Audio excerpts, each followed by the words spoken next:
قل لا أملك لنفسي ضرا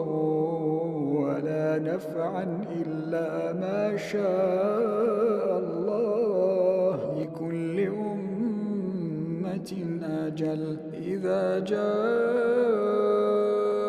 أجلهم فلا يستأخرون ساعة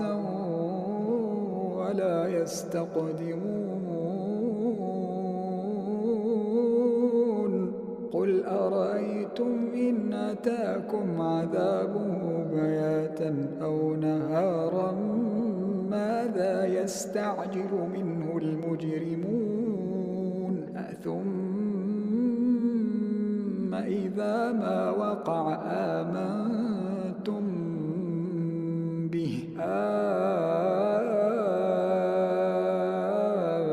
الآن وقد كنتم به تستعجلون ثم قيل للذين ظلموا